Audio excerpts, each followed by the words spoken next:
বইয়ের পাতা থেকে তুমি যতটাই না জ্ঞান পাবে, জীবনের পাতা থেকে তুমি তার থেকে অনেক বেশি জ্ঞান লাভ করবে।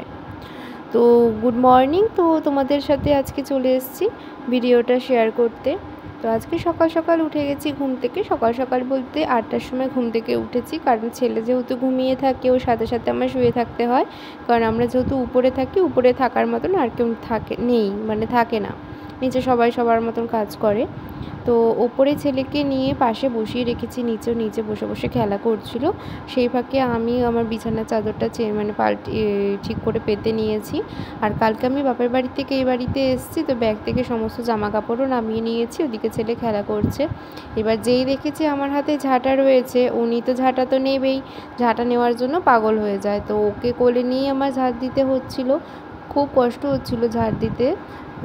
ঘেমে যাচ্ছিলাম, গরম লাগছিল, কিন্তু ও তো নামবে না কোল থেকে, আর নাবালেই ওকে ঝাঁটা দিতে হবে।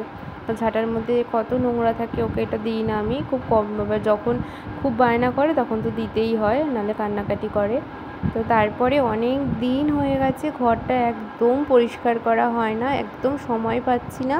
আর সময় পেলেও না আমার মনে হয় কি একটু রেস্ট নিয়ে নিই, কারণ ছেলেকে নিয়ে সারাদিন এটা ওটা করে আর ভালো লাগে না কিছু করতে।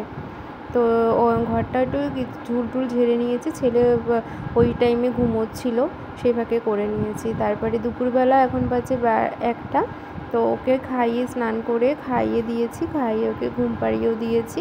ও এখন ঘুমোবে, আর ও ঘুমোলে আমি স্নান করে খেয়ে নেব।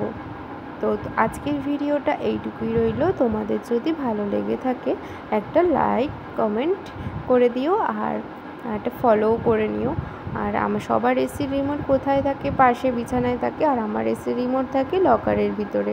কারণ আমার ছেলে এসির রিমোট দেখলেই পাগল হয়ে যায়, ওকে দিতেই হবে রিমোট, তাই